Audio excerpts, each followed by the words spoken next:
Oi, Oi, Débora, tudo, doutor. tudo bem? Tudo bem, o senhor? Como é que tá? Tudo jóia. Tá dando pra ver bem, ouvir bem? Sim, sim. Ah, que Doutor, eu tô bom. cheia de perguntas. Ah, Tô coisa com boa, muitas perguntas. coisa boa. Eu Vamos não sei nem tentar. por onde começar. Pode começar Mas pelo princípio. primeiro eu queria agradecer mesmo Que a isso. participação, tá bom? E É tudo sempre um que o senhor prazer. tem feito pra gente. É, A primeira pergunta é: eu tenho 8 anos de cisplatinal. Optei por não fazer cirurgia. Tem algum problema? Olha, depende de como que tá a doença, né? O cis-pilonidal varia muito de pessoa para pessoa, tem casos que são mais graves e casos mais leves. Então, aquela pessoa que tem uma doença leve, não tem problema, dá para acompanhar. Agora, aquela pessoa que está com sintoma, está tendo abscesso de repetição, aquela doença pode agravar, aí nesse caso deveria operar. Igual eu já falei assim, em alguns vídeos, né, aquela questão de que pode desenvolver algum câncer ali dentro, até pode, isso seria uma situação ultra rara, mas se pegar pela literatura existe relato. Então, assim, dependendo, se a pessoa tem pouco sintoma, pode acompanhar, mas o ideal é que pelo menos consulte, né, para poder saber se dá para acompanhar assim. Sim, é verdade.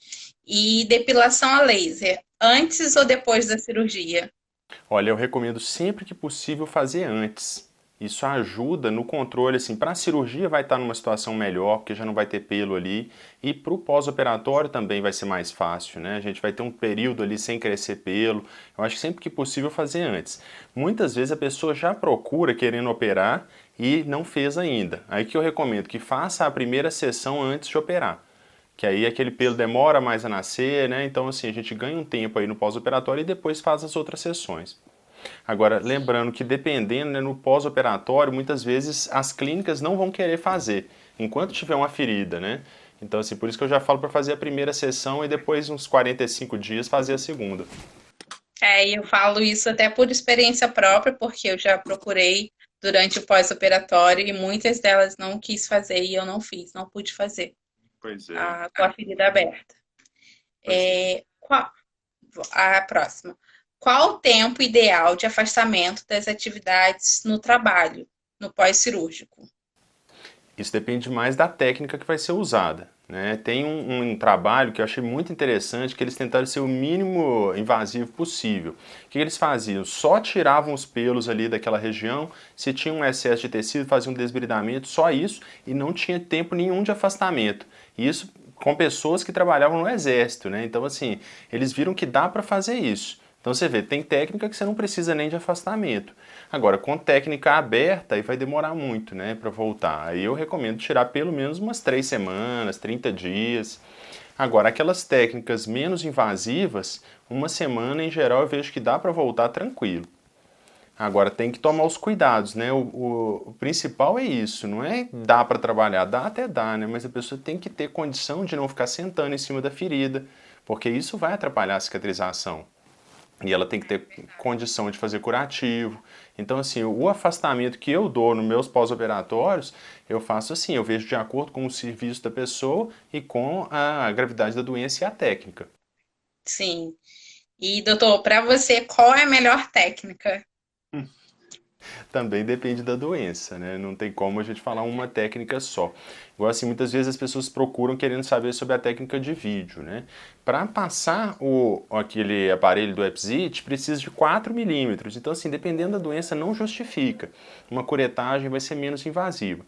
Agora, eu acho que essa técnica tem lugar naquela doença mais extensa, porque ela permite que a gente explore dentro do cisto. Então dá para ver aquelas cavidades todas. Então, assim, não existe uma técnica melhor, existe uma técnica melhor para aquele paciente. Então, assim, eu acho que técnica aberta é uma coisa que eu só indicaria em casos que tem grandes áreas de infecção ou necrose, que não é a regra, né? Na verdade, isso é a exceção. Eu acho que na maioria das vezes dá para fazer técnicas minimamente invasivas e depende também do que a pessoa está esperando. Porque às vezes, se ela não tem uma pressa muito grande para resolver, às vezes essas curetagens ou aplicar aquelas soluções de consultório, você consegue curar a doença, às vezes demora um pouco mais, mas com uma recuperação boa, sabe? Então depende muito do paciente, da doença, da expectativa. Eu não acho que exista uma técnica melhor. E o que a gente fala em medicina é que quando existe muita opção de técnica, normalmente nenhuma é tão boa, né? Então, assim, a gente tem que ir direcionando o tratamento, tem que ser individualizado mesmo. Uhum. É verdade, doutor. E essa pergunta aqui a gente recebe muito e eu tenho muita preocupação com ela. Como acelerar o processo de cicatrização? Uhum. Então já começa por aqueles cuidados que eu falei antes, né? Evitar de assentar em cima da ferida, manter limpo e seco, porque a umidade atrapalha a cicatrização e também resíduo, né? Vai atrapalhar. Além disso, tem essa questão dos pelos, que, se possível, já tirar antes, já começar a depilação, igual a gente falou antes, mas no pós-operatório também tem que manter um cuidado muito estrito ali com aquilo, porque senão o pelo cai na ferida. E aí é a receita para aquilo não cicatrizar, né? Já está caindo o pelo num lugar que tem ferida. Agora, fora isso, alimentação adequada. Né? No pós-operatório, a gente tem que ter o que a gente fala de balanço nitrogenado positivo, ou seja, a gente está produzindo proteína. Para isso, a gente precisa consumir mais proteína. Então, se a gente tem uma ferida, a gente precisa alimentar bem. Né? E alimentação menos inflamatória. Até fiz um vídeo essa semana, não sei se você viu, de dieta anti-inflamatória. Então, tem alguns alimentos que ajudam o organismo a ficar menos inflamado, e isso tudo ajuda a recuperar. A gente tem que pensar que uma ferida tem uma fase que já é inflamada. Se a gente não colaborar, a gente está piorando a cicatrização. É verdade. E, doutor, essa daqui eu recebi de vários pacientes que fizeram várias técnicas, desde minimamente invasiva como aberta, e é aquela questão da linha média que não cicatriza, que sempre tem um furinho ou alguma coisa que sai secreção ou tem sangramento. O que ele precisa fazer? A pessoa que já teve a recidiva, Isso, na verdade, ele não sabe se tem recidiva ou se é um processo natural por esforço, que sai secreção, sangramento, e aí pode sim ser uma recidiva, né? no pós-operatório realmente é muito difícil saber se vai recidivar. Eu já tive pacientes que tiveram um abscesso no pós-operatório, depois de drenado cicatrizou totalmente. Então, assim, não dá pra gente prever no pós-operatório inicial. E às vezes a pessoa fica com aquela ferida que abre, fecha. Tem coisas que a gente pode fazer, mas normalmente vai precisar de fazer alguma coisa no consultório, pelo menos.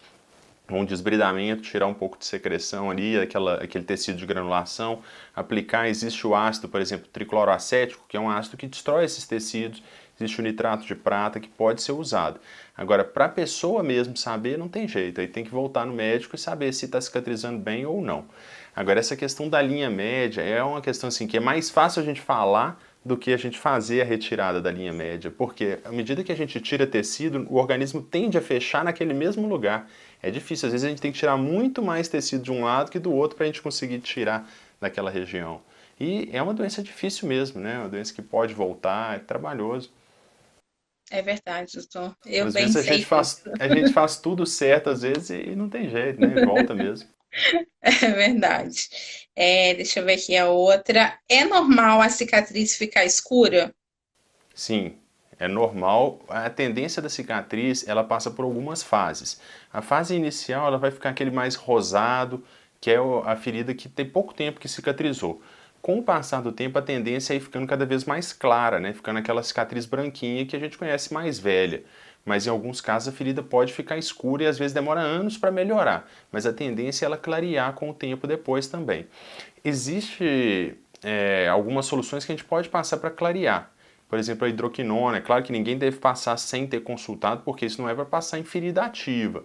Mas depois que já se formou uma ferida ali e ela ficou mais escura, é uma possibilidade de usar. Tá? Mas igual a gente vê em feridas em outras regiões do corpo, né? Especialmente regiões de dobra, igual é ali, pode ficar mais escuro sim. Sim. E, doutor, como diferenciar o cisto anal como fístula anal, doença de Crohn, qualquer coisa do tipo? Em geral, dá para a gente diferenciar de uma forma simples no consultório, só examinando, mas tem casos que são difíceis sim. Eu já peguei um caso uma vez que tinha uma drenagem do cisto muito próxima do ânus, e aí dava dúvida. Isso vem de onde? Aí a gente muitas vezes precisa de exame de imagem. Então, assim, para diferenciar de fístula, a ressonância em geral é suficiente, porque ela vai mostrar se a origem do processo é na região ali do cisto ou se é na região do ânus. Agora, da doença de Crohn, se é uma fístula simples ou de Crohn, aí existem outros exames, o diagnóstico de Crohn às vezes pode ser bem difícil, tem que fazer calprotectina fecal, colonoscopia, então se tem essa suspeita aí muda um pouco de figura. Mas diferenciar da fístula para o cisto, em geral, dá para fazer ou com exame clínico ou com a ressonância. Entendi. A colono também é indicado nesse caso? Depende. Se você estiver suspeitando de alguma doença intestinal, sim. Agora, no cisto pilonidal básico, não. Não tem por que fazer colono, não. Tá. E em relação à vida sexual do pós-operatório, tá liberado? Com muito cuidado, né? Tem que lembrar que certas posições, se for Sim. deitar em cima daquela região ali, vai estar prejudicando, né? Com certeza. Mas se não for fazer pressão ali naquela região, não tem problema nenhum, pode fazer. Sim. Então É. tá. Então E sempre, é assim, possível acho que a tratar. pessoa tem que observar o que que ela está sentindo. Uhum. Se está sentindo que está forçando a ferida, não tá bom. Sim, sim, é verdade. E, doutor, é possível tratar o cisto plantar sem cirurgia? É sim. Existem técnicas até assim, ó, tem aqueles cuidados básicos, né? Igual tem um vídeo no canal já até mais antigo que eu falo de cuidados caseiros do cisto. Esses cuidados todo mundo deve fazer. Se for um cisto inicial ou pequeno, ele pode ainda cicatrizar. E se ainda for naquela época que tem um abscesso, drenou, também ele pode cicatrizar sozinho, sem precisar operar. Às vezes ele drena espontaneamente e cicatriza. Mas fora essas situações, digamos que o cisto já se estabeleceu, uma coisa que a gente precisa é remover pelos, né, ou destruir os pelos que estão ali dentro e tirar aquele tecido, aquele epitélio que forma ali por dentro que impede a cicatrização. Então, nesse caso, algumas substâncias, em geral substâncias cáusticas, né, tipo ou ácidos muito fortes ou bases, né, eles vão destruir aquele tecido, permite que o organismo recupere a cicatrização. Porque o epitélio é como se fosse uma pele. Então, se a gente coloca uma pele junto com a outra, ele nunca fecha. Mas se a gente tira a pele daquela região ali dentro do cisto, ele pode cicatrizar de novo. Então, nós temos opções sim de tratamento de consultório que são bastante eficazes. E quando é o caso, às vezes, de ir para o bloco cirúrgico, muitas vezes pode fazer uma curetagem, que é um procedimento ultra tranquilo. Assim, a curetagem em geral não é dolorosa, a recuperação é bem tranquila. Então, assim, tem várias opções que são menos invasivas, às vezes não precisando de operar. Sim. E, doutor, eu acho que depois que a gente criou o grupo, muitas pessoas associam a recidiva com a técnica, e geralmente não é só isso, né? Existe também o cuidado do pós-operatório, ou curativo correto. E aí a Bru perguntou, por que que o cisto volta? Sim. Olha, por que que o cisto volta é uma coisa que a gente nunca vai saber exatamente, né? A gente é aquilo que a gente falou um pouquinho antes, né, que existem tantas técnicas que exatamente porque nenhuma é 100%. Mas tem técnicas que são um pouco melhores ou um pouco piores, né? Se a gente pegar uma revisão da literatura estritamente, a técnica aberta cicatriza um pouquinho a mais do que a técnica fechada. Mas não é só isso, tem muita coisa envolvida. Então, o que pode fazer recidivar? Primeiro a região, né, que é aquela região do meio do corpo, a circulação de sangue é ruim ali. Outra coisa que pode fazer, presença de pelos ou ficar alguma das cavidades do cisto, e isso às vezes é trabalhoso, às vezes a gente faz uma ressonância, estuda bem aquilo ali e ainda assim pode ficar alguma cavidade, porque às vezes ele tem áreas pequenas de comunicação. Eu já tratei um caso também que a pessoa tinha 2 cistos pilonidais naquela região que não se comunicavam. Então, às vezes, se você não explorar aquilo ali direitinho, pode ficar uma área, um trajeto. Então, assim, tem vários fatores que podem estar envolvidos. Então, pode ser resíduo de epitélio, resíduo de pelo, tecido daquela região, a própria região do cisto e também tem o fator acaso, que a gente nunca vai saber. Então, assim, a gente faz tudo certinho, a mesma coisa acontece na fístula. Tem pacientes que operam 3, 4, 5 vezes, você tira tudo, faz a técnica mais apurada possível e volta. Então, assim, tem casos que a gente não vai saber. Sim. E no pós-operatório, qual seria o melhor jeito de depilar a região? Gilete, cera, o que que pode fazer? Isso é uma situação mais complicada mesmo. E é muito importante que faça. Então, assim, nas áreas mais afastadas, então eu recomendo sempre que possível pegar 5 centímetros em todas as direções que tem ferida ali. Então, tá ferida no meio, pega 5 centímetros para todos os lados. Em geral, as pessoas não depilam a região em direção ao ânus. E é muito importante que façam essa depilação ali também, porque o pelo pode subir para o cisto. Agora, quando a região mais afastada pode passar gilete, com cuidado, lógico, proteger a ferida para não cair pelo ali dentro. Agora, a parte mais próxima da ferida acaba que tem que ser pinçar mesmo, tirar um por um, porque ele não consegue passar uma gilete, depilação não tem jeito, né, no pós-operatório, então nessa parte bem próxima da ferida tem que ser a pinça mesmo. Agora, tô vendo até que já me mandaram aqui, ó, gilete não, só se for longe, exatamente, então tem que ser longe. Agora, o que a literatura mostra? Que raspar a longo prazo acaba sendo pior, né, do que o laser e às vezes até quem não depila, porque raspar o pelo ali pode cortar aquele pelo e cair lá na ferida e além de tudo cria microlesões na pele. Então assim, raspar vai ser só nessa situação. O melhor seria realmente fazer a depilação a laser antes e depois operar. É. Doutor, e eu sei que você tem um vídeo sobre isso, mas quais são os tipos de cirurgia para cisto piramidal? Olha, então são vários, né? Então várias técnicas existem. As mais comuns vão ser a técnica aberta, em que se tira todo o cisto. Além disso, existe uma técnica que chama, em inglês seria unroofing, né? Que seria abrir aquilo ali. Então você vai abrir o cisto, mas você não vai tirar ele todo e você vai suturar as bordas no leito do cisto, né? Então chama marsupialização essa técnica. É uma opção também. Isso, são técnicas abertas essas. As técnicas fechadas, a gente vai ter Caridax, a gente vai ter Basecon, que são as mais conhecidas, que a gente vai tirar aqueles orifícios ali, fazer drenagens ou lateralizar a ferida, dependendo se a gente vai tirar ou não. E, além disso, existem as técnicas de retalho, que a gente vai normalmente tirar o cisto todo e fazer um retalho, normalmente também lateralizando, tirando o máximo possível do meio ali. E existem as técnicas mais novas, por exemplo, a técnica por vídeo, que seria o EPSIT, né, que vai entrar um aparelho de vídeo, vai destruir todo aquele tecido ali. Essa técnica, uma coisa que assim me desagrada um pouco é o fato de muitas vezes deixar o orifício do cisto ali aberto. Eu acho que é perigoso cair um pelo. Eu, assim, sinto que seria melhor fechar aquela ferida mediana. Então, assim, em geral eu fecho as feridas. Eu deixo só as feridas de drenagem fora da linha mediana. Sim. E o tempo de internação para os métodos menos invasivos é o quê?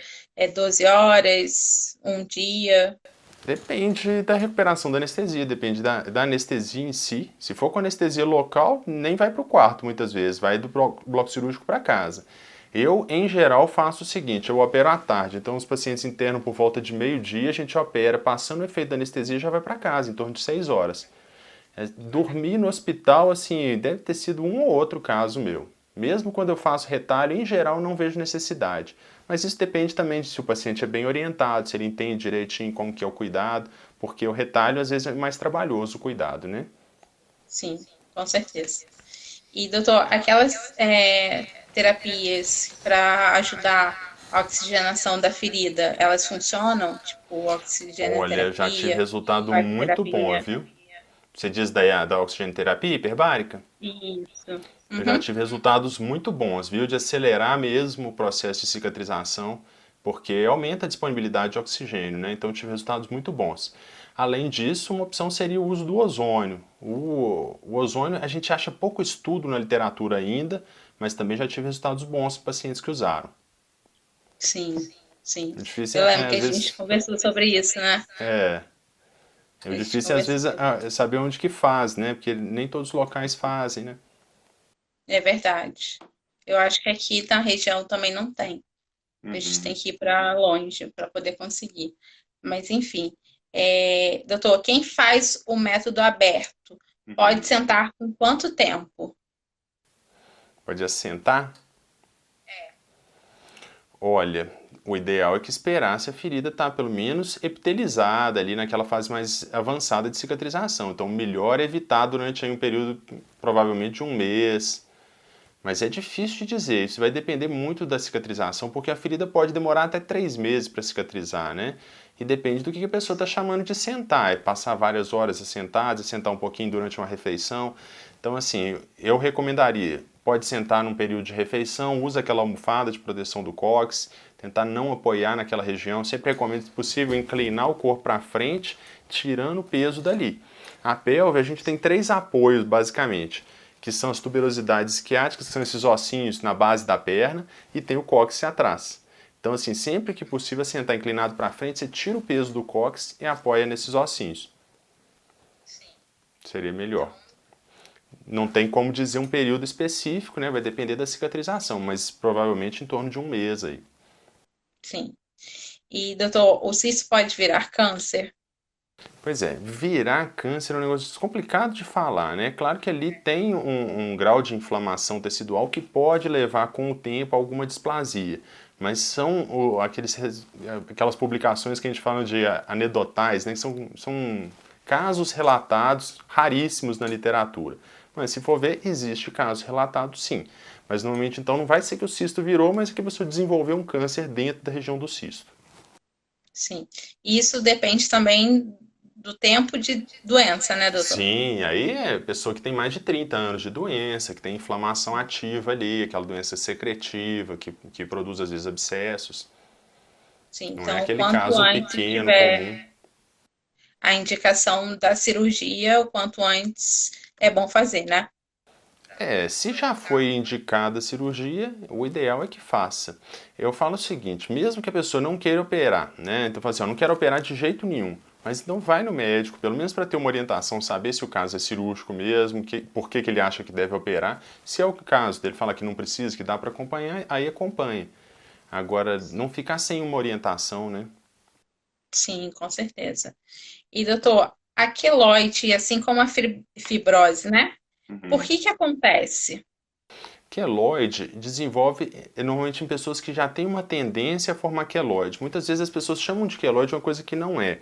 Queloide é uma cicatriz hipertrófica que fica bastante elevada, às vezes assim, uma elevação muito grande mesmo. O que muitas vezes as pessoas têm, que acham que é queloide, é uma cicatriz feia.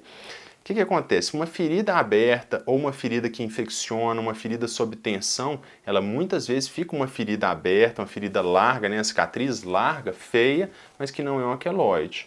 Então, assim, os cuidados com a cicatrização são importantes para ter uma cicatriz mais bonita, mais fininha, menos inflamada, tá? Mas, assim, tem uma tendência, se for queloide mesmo, a pessoa tem uma tendência pessoal a ter mesmo. Às vezes tem em outros locais do corpo, e aí existem opções para tratamento, que são a injeção, por exemplo, de triancinolona, você injeta na ferida para ver se ela não desenvolve aquilo, mas também o resultado não é 100%. Sim. E aqueles cremes que é para aliviar essa cicatrização, a aparência e tal, a gente pode passar ou não? Passa com orientação, né? Eu acho que deve evitar a automedicação, porque nem sempre vai ser aplicável, às vezes pode retardar a cicatrização, às vezes não sabe qual que é o creme. Então, assim, conversa com o médico se for o caso, para ver se pode usar. Sim, sim. E doutor, é possível ter mais de um cisto na mesma região? Sim, você lembra que eu falei que eu tive um paciente que teve dois cistos, eles eram um adjacente ao outro assim, ó, mas não comunicava, a gente não achou nenhuma comunicação entre eles, tratamos os dois, cicatrizou bem.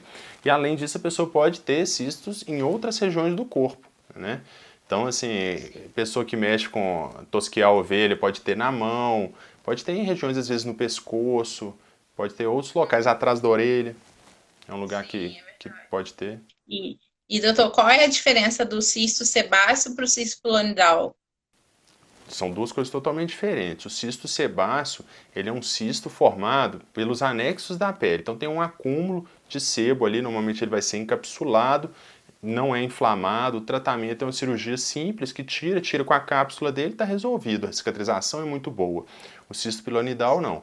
Ele tem uma origem, às vezes meio controversa, não tem-se certeza ainda, mas o mecanismo mais aceito seria de que o pelo entra ali. O pelo ele tem algumas cerdas, então essas cerdas, quando ele entra, ele faz igual um anzol, que ele só vai num sentido, ele não volta mais. Então ele vai entrando e vai ficando cada vez mais profundo. Aí gera-se ali naquela região uma atividade inflamatória que vai selando aquilo ali, criando uma cavidade.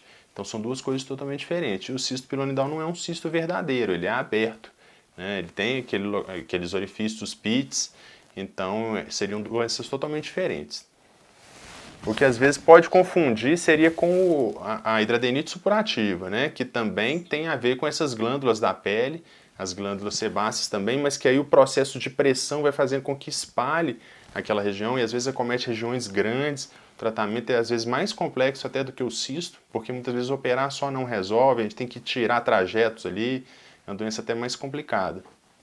Sim, é verdade, doutor. E para os pacientes que são, assim, a gente tem muitos casos de pacientes com 12, 11 anos. O tratamento é o mesmo para esses pacientes? Ou cirurgia aberta, fechada, convencional, enfim? Você diz 11 anos de idade ou 11 anos de doença? Isso, 11 anos de idade. Os Olha, pacientes mais novos. aí é bem menos comum, né? Ela é uma doença que em geral vai manifestar um pouco mais para frente. Mas aí o tratamento tem que ser estudado, né? Mas a princípio, sim, o tratamento seria o mesmo. Sim, sim.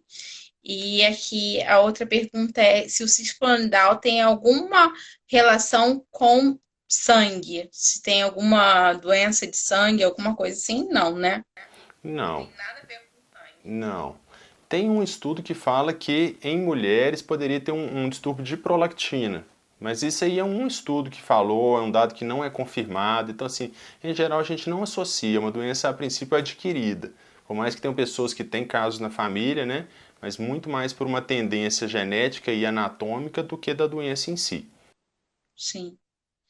E doutor, nessa pandemia toda, o Hum. paciente que está com crise, ele não quer procurar uma emergência, o que que ele faz? Olha, depende. Se tiver com abscesso, eu recomendo que procure. Eu sei que a situação não está fácil em alguns locais, em Belo Horizonte ainda está melhor, mas tem situações que ele vai ter que procurar, porque o abscesso, o problema é que ele pode crescer, ele pode necrosar partes da pele ali. Essa região já é menos complicada do que o abscesso perianal. O abscesso perianal é muito mais grave, tem que ir, não tem dúvida nenhuma. Mas ali no cisto pilonidal, se tiver com abscesso, ainda assim a drenagem é o tratamento mais eficaz. Pode ser que só isso já cicatrize a doença. Então, assim, quando eu faço a drenagem geral, já faço até a curetagem da loja para limpar bem aquilo ali, não ficar nenhum resíduo. Então, assim, se tiver com abscesso, com dor, inchaço, vermelhidão, né, aí tem que ir. Se tiver com febre, então, já é um sinal mais avançado de infecção local. Aí não tem dúvida de que tem que ir. Então, põe a máscara, põe um óculos de proteção e vai. Sim. E, doutor, para quem, eu sei que o senhor, assim, não faz muito a técnica aberta, mas para quem faz a técnica aberta, é, a pomada, isso interfere muito na cicatrização? Qual a pomada que faz cicatrizar ou que é melhor? É que faz cicatrizar, na verdade, não tem uma pomada, né? Vai ser o próprio organismo. Agora, pode ser que se use pomadas de antibiótico. Tem algumas pomadas também, por exemplo, a colagenase, que pode ajudar a desbridar os tecidos ali, mas tem que ser usada assim de acordo com a orientação, porque algumas pomadas podem retardar a cicatrização. Por exemplo, o dermacério, muitas vezes as pessoas usam, ele é um desbridante químico, então ele pode atrasar a cicatrização também. Corticoide não pode nem pensar. Então, porque senão ele vai atrasar. Então, usa com orientação. Nem sempre eu passo. Eu acho que se a pessoa tem uma ferida mais profunda, eu acho que vale a pena passar. Mas as feridas superficiais, não. Então, assim, tem que ser caso a caso mesmo. Mas não é isso que vai fazer cicatrizar. O que vai cicatrizar é a alimentação adequada, evitar trauma na região, é a limpeza. Mas em alguns casos que tem mais tecido necrótico, mais inflamado, pode ser usada uma pomada de antibiótico, por exemplo. Sim. Mas E sempre açúcar conversando na com o médico. ferida, doutor? O que que o senhor acha de açúcar na ferida? Olha, é uma opção boa, é assim, não é que seja ruim. Eu já vi fazer tratamento em pessoas com feridas grandes, já vi usar o açúcar, mas não é uma coisa que a gente vai usar no dia a dia. Então, assim, por isso que eu falo, segue a orientação do seu médico, porque senão as pessoas saem usando isso, aí depois chega lá o médico e fala, mas por que você usou isso? Que isso pode ter atrapalhado a cicatrização. Então não é para todo caso. Mas qual que seria o mecanismo do açúcar ali? Ele, quando você coloca o açúcar, especialmente o açúcar cristal, ele vai ser tão hipertônico que ele vai inibir o crescimento bacteriano. Então ele atuaria como um antibiótico, além disso estimulando o crescimento ali dos tecidos. Então pode ser usado, mas com orientação. Sim, e isso também vale para aqueles chazinhos da vovó, de aroeira, essas coisas. Pois é, então assim, não é que não funcione, eu não falo para os pacientes, isso não funciona. O que a gente pode falar é que não tem estudos, né? Então assim, igual a babosa, eu fiz um vídeo recente falando sobre a babosa, a gente não acha um estudo confiável sobre o uso disso, mas que ela tem ação anti-inflamatória? Tem. Então, assim, poderia ser usado? Talvez, Mas daí eu recomendar que alguém use é uma coisa muito problemática, porque a pessoa pode ter uma alergia, pode ter uma reação, aquilo pode até atrapalhar. A gente não sabe, por exemplo, aroeira. Eu sou extremamente alérgico à aroeira. Imagina, eu vou passar lá e ter uma reação. É complicado. Então, o grande problema dessas coisas é isso, né? Às vezes fala, ah, pode usar? Talvez. Aí a pessoa usa e tem uma reação. Né? É complicado. É verdade. E, doutor, o que passar ou tomar durante a crise? Pode passar alguma pomada no abscesso? O que tomar, enfim. Olha, abscesso, o que precisa é drenagem, né? O abscesso ele é uma bola de pus sob pressão, é altamente inflamatório, ele irrita muito os tecidos ali, por isso que causa tanta dor. E eu falo com os pacientes o seguinte, uma vez que drena o abscesso é como se tirasse com a mão aquela dor. Então, assim, o tratamento do abscesso é procurar um atendimento para drenagem. O que a pessoa pode fazer e que pode ajudar são as compressas de água morna, porque o calor local aumenta a circulação de sangue, pode dar algum alívio da dor e pode também fazer com que aquilo drene espontaneamente. Então, pode ajudar nesse sentido. Tá? Mas, assim, o tratamento do abscesso, em geral, vai ser a drenagem. É claro, abscessos pequenos podem ser tratados com antibiótico. Mas isso tem que ser uma decisão do médico que avaliou, porque abscessos maiores não vão responder com antibiótico. Sim. E, doutor, aquele buraquinho que vai e vem, mas não é recidivo, porque não mostrou nada na ressonância magnética. O que pode ser? Pode ser que seja um recesso na parte da pele, ou dependendo também, se for uma ferida muito grande que tinha antes, o organismo ele tem uma capacidade limitada de cicatrização. Às vezes, se a ferida é muito grande, o meio dela pode ficar uma área que tem uma circulação de sangue deficitária. Então, aquela área é mais suscetível a machucar e abrir. Pode ser isso. Agora, se for um pequeno recesso, ele não vai aparecer na ressonância. A ressonância também tem suas falhas. Então, na verdade, não é falha, é limitação da técnica mesmo. Então, se for uma coisa muito pequenininha, pode não aparecer. Nesse caso, o tratamento de consultório resolve muito bem. Às vezes, aplicar um ácido ali, fazer uma curetagem no próprio consultório, que resolve muito bem. Sim. O ácido que o senhor fala seria aquela. Eu esqueci o nome, não sei o que lá, de prata ou amoxicil, alguma coisa assim, ou não? Normalmente, a gente usa o ácido tricloroacético, é o mesmo que a gente usa para cauterização de algumas verrugas. Uhum. E funciona bem, então. Funciona porque ele destrói esses tecidos, né? Mas isso deve ser aplicado no consultório médico, porque ele é um ácido manipulado e a concentração que a gente usa em consultório é acima de 90%. Então isso é perigoso até se pegar em pele sã do lado ali, pode machucar, né? Imagina isso aí, espirrar no olho e tal. Então é uma coisa que tem que ser feita em consultório, tá? Que é perigoso. O nitrato, ele já é uma solução mais pastosa. Tem duas opções. A gente usa tipo uma pasta ou o bastão. O bastão a gente introduz lá dentro e deixa. A pasta a gente aplica com uma seringa, então normalmente precisa ter uma cavidade mesmo. Ela pode ser aplicada dentro do cisto. Mas se for só um recessozinho, o ácido é melhor para aplicar, porque ele é líquido, a gente aplica às vezes com um cotonete, um suave e resolve ali. Tá. E, Mas doutor, ninguém faz isso em casa, hein, gente? Pelo amor de Deus. sim, doutor, pode deixar. E aqui outra pergunta é: quais são os cuidados com o final da cicatrização? No final da cicatrização, o paciente já está de saco cheio. Uhum. Quais são os cuidados que a gente tem que ter? Determinação, paciência, manter os cuidados, né? Se tá fazendo e tá dando tudo certo, mantém aquilo. Então, evitar o trauma na região, eu acho que é assim, o principal disso. Então, assim, se for fazer viagem longa, se ficar muito tempo assentado, trabalho e tal, usa almofada, tira o peso dali, corrige a postura, isso é fundamental. Cuidar dos pelos, porque aqueles pelos ali, eles vão ser, assim, pode entrar, aquela região ainda está frágil, né? Ainda está cicatrizando. Sim, é verdade. E, doutor, o método fechado é o que mais faz recidivar o cisto?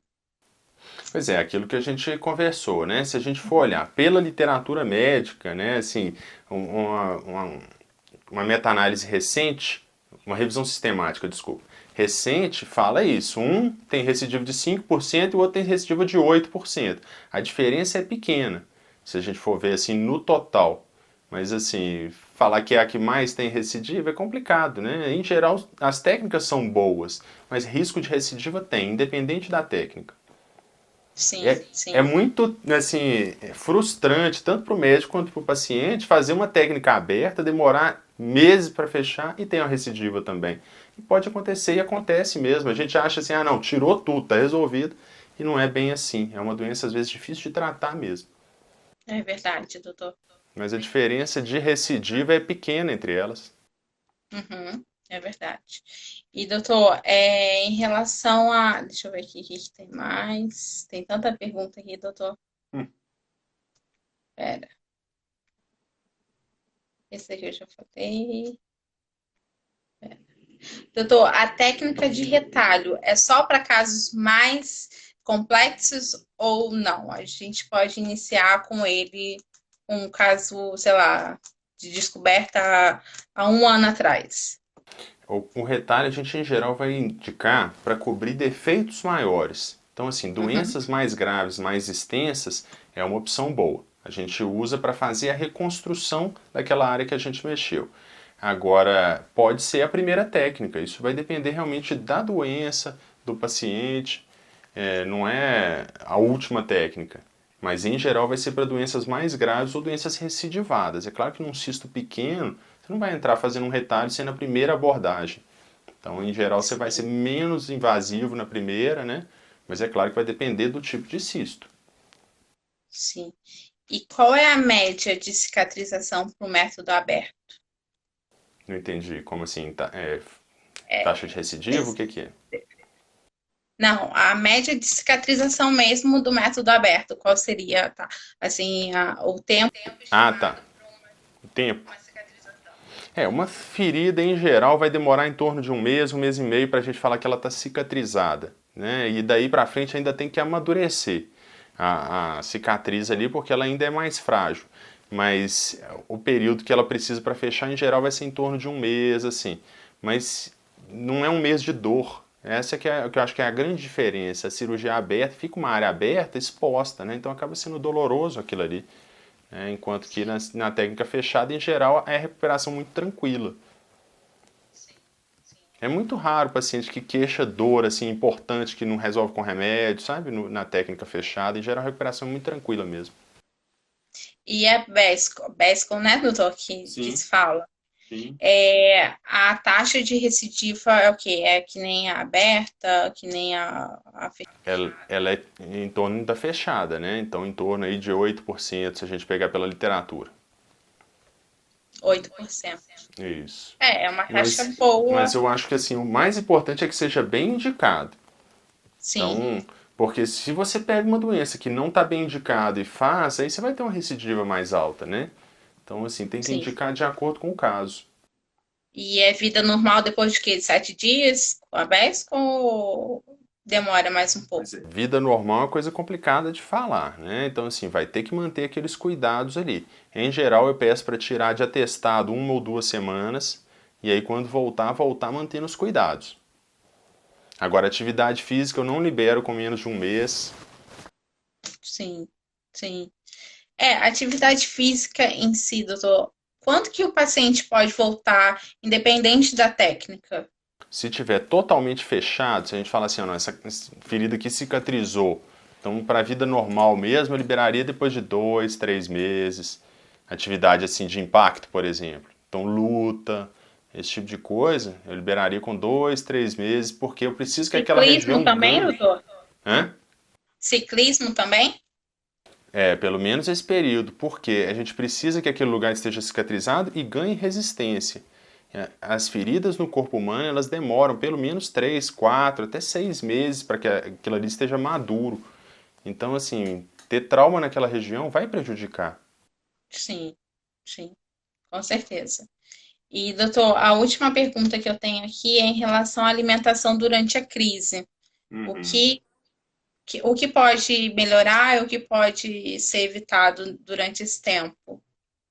A alimentação, eu acho que assim, para a vida toda a gente tem que ter aqueles conceitos de alimentação que inflama menos o organismo. Então, evitar gordura trans, fritura em geral, esses ultraprocessados, esses alimentos que vêm em saquinho laminado, salgadinho, essas coisas, biscoito, bolo, doce, essas coisas tem que ser para situações assim, de exceção, é um final de semana, é uma festa, não é coisa para o dia a dia. Refrigerante, essas coisas todas. Mas não é especificamente para o momento de crise. Eu acho que a gente tem que tentar sempre que possível desinflamar nosso organismo. Porque senão depois a gente vai ter outros problemas, vai ter aterosclerose, insuficiência, resistência à insulina, obesidade e outras coisas que vão também atrapalhar o cisto. Então acho que isso aí é um conceito que a gente tem que ter para sempre. Né? Então, assim, tomar bastante água, comer alimentos orgânicos, integrais, evitar esses alimentos, né, que são mais inflamatórios, que eu falei. Então, isso aí para sempre mesmo. Né? E numa situação específica, comer esses outros alimentos que não são tão bons. E, doutor, uma pergunta mais pessoal, assim, durante o processo de cicatrização, a obesidade, ela atrapalha realmente nesse processo ou isso não tem nada a ver uma coisa com a outra? Atrapalha, com certeza. Porque o organismo da pessoa obesa, ele já é cronicamente inflamado. A gordura em si, aquele tecido gorduroso, ele é cronicamente inflamado. A gente vê isso nitidamente quando a gente opera. O paciente, você faz uma cirurgia abdominal, paciente obeso, você vê que sangra mais, tudo é mais difícil, sabe? Então aquela pessoa já convive com uma inflamação que atrapalha a cicatrização. Então tem tudo a ver sim, além de ser um fator de risco para a doença e para a recidiva. Sim, é verdade. É isso, doutor. Essas são as perguntas que a gente Beleza. recebeu, Eu tô tá? vendo Eu que tem muita agradeço gente pedindo muito. para deixar a live salva. Você se importa se eu Eu colocar vou lá no deixar. canal? Não, de jeito nenhum, pode deixar. Eu vou deixar salvo aqui, tá bom? Beleza. E Ótimo. obrigada mesmo por Que é isso, tudo, disponha. tá bom? Fica com Deus e até a próxima, se Deus quiser. A gente vai fazer uma pessoalmente, né, doutor? A gente Isso. tá, ó, combinando há muito tempo, Beleza. tá Amém. bom? Então tá, um abraço, viu? Tchau, fica Obrigado. com Deus. Tchau, Tchau. tchau.